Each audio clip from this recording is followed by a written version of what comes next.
41 of the Rust Never Sleeps Cancer Society charity build. It's been a while, about 4 weeks. Been taking a break from doing the builds, both this one and the shop truck. Well, you know, life. It is what it is. I've been doing yard work and stuff like that. I have an established yard with established trees and all those sorts of things. So, and it's getting really overgrown. So, having to get busy doing those sorts of things before spring. And so, because it's winter here, so wanted to get on top of that before it got on top of me. So, I'm still working on the yard. So, I might do this video and then there might be a bit of quiet again. In the meantime, I've just been putting up little filler videos, you know, little short things just to keep some activity on the channel, but nothing on this. But during that downtime, I had some stuff turn up in the mail related to the electronics for this build, so I'll just show you what's going on. Right. I'm not sure if you remember these. These are the charge leads, balancing leads I should say, for the LiPo batteries 2S. It's a Y cable, so what this will enable is that because these batteries are connected together and there's two separate balance leads coming out of here, it will allow these to be charged safely on a LiPo charger. Together like this. So I got two. I'll bundle one in the box with the car. I'm still on the fence about this method. I may buy another two batteries the same and leave them as separate leads, because I also bought this thing here, which is a 2-to-1 Dean's adapter. I just don't know if there's that much room in there for all this stuff. It's going to be a bit janky. So that's turned up a bunch of, I think it's a couple of meters of the, what is this, 14 AWG wire, a couple of meters maybe. So now I don't, I can solder up the engine, the Holms Hobby motor. So there's a bag of a couple of meters maybe of heat shrink, because I'd ran out and I was using the liquid tape before on these, but now I've got some heat shrink, plenty of it.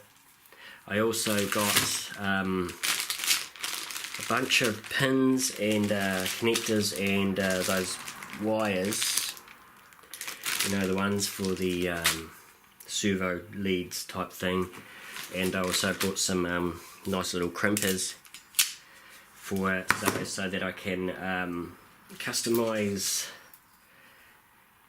these sorts of things to make them the length that I want them. For example, I know that the servo being here and under the cowl on this side, and the receiver's over here, so I'll be able to cut the servo lead short in there and just have it long enough to go to the receiver and not have a bunch of wire all tucked up under there, or, you know, it's just a mess. So I've been meaning to get one of these for a long time, so that's cool. Finally I can make nice tidy controller cables for the builds, and this is a good long length, so I can make extensions or real short ones, all that sort of jazz. So what else we got? You remember I butchered the RC4WD drive control, the TX, in order to where is it? I did that, oh shoot, just lost the screw. I did that to get this little board out, that one there, that has this three-way switch. This is a constant switch. So I ordered these here, which is the same form factor switch, except it's a momentary, which is what I want. So and these pins are the same as the pins on this one here. So what I'm going to do in a sec is I'm going to go out to the workshop and hit these with the soldering on, and because I don't have a solder sucker, I'll just get this to liquid state and then hit it with the air compressor and blow the solder away. It's not the way to do it, but I should be able to avoid it. I'll make sure I blow it away from any of the circuitry so I don't arc anything, short anything out. So that's the next thing, is to replace the switch with the momentary switch, which will be much better for the controller, the multifunction unit. That's the next thing on the list. Then I can put the transmitter back together. Then after that I will be taking the Holms Hobby Torque Master, I think it's called, yep. So I'll be taking this, which was donated by Holms Hobby, so thank you once again Holms Hobby. They're a good company. So I mean, there's companies that have nice products, and there's companies that it's ethics, you know what I mean? I mean, I've got stuff from other companies that have nice products, but I'm not really a fanboy of the company itself because of the way they are, you know. I'm not getting into that. But anyway, what I'm going to do is crack this in half and mount the electric motor inside of this. Oh, before I do that, I'll solder the wires onto this, then I can hang them out the back and think about how that's going to work. Drill the holes into the firewall here to run the wires through to the speed controller and so on and so forth. So we're going to start running wires. Once I get the engine, the electric motor inside this engine block, I will attach the transmission to the back as well, Loctite that all up and all that sort of thing. I haven't finished detailing this yet, so yeah, work in progress. So what I'm going to do, yeah, we'll take the camera out to the shed, we'll solder on that switch first, get the transmitter squared away. It's not very exciting video today, but these are things I got to get done, so we'll get them done, and then, you know, slowly but surely we'll get this to a point where we can do the final assembly on this. See it rolling, you know, on its own steam. That'd be pretty darn cool. So yeah, let's get on for today.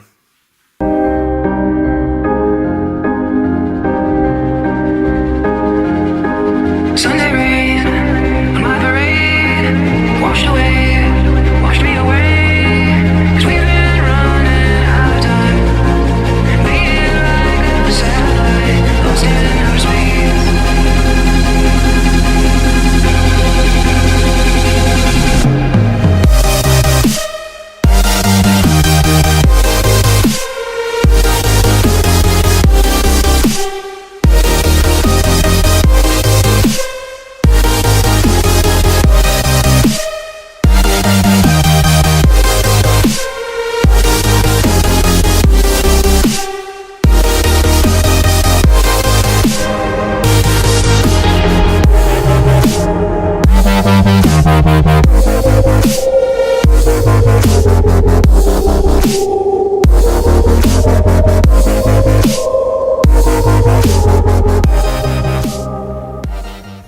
Okay, so I've put the switch assembly back into this, put this back together off camera, and we're just going to check it out,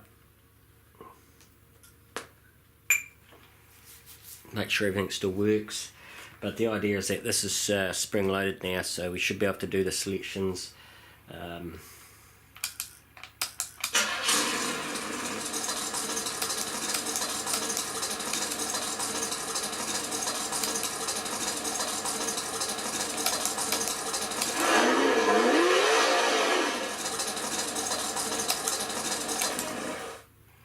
so that's working well now.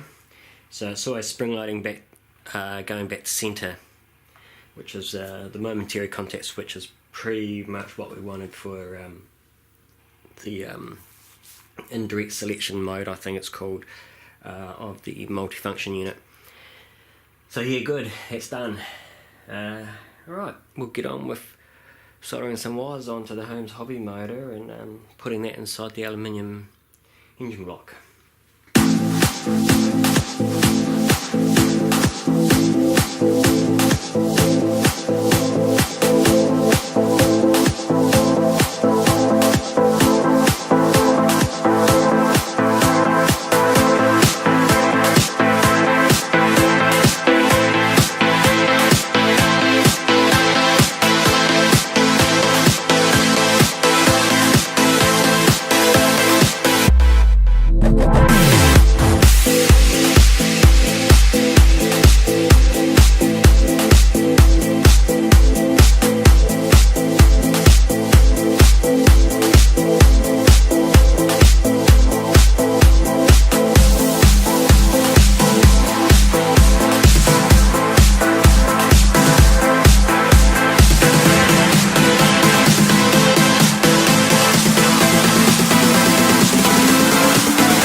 Okay, so I'm going to leave this video here for now.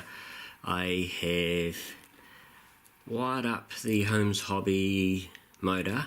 Well, I soldered the wires on, then realised it wasn't going to work with the wires on the outside of the tab side after I pulled the motor engine block apart. So I desoldered and resoldered the wires onto the inside of the tabs.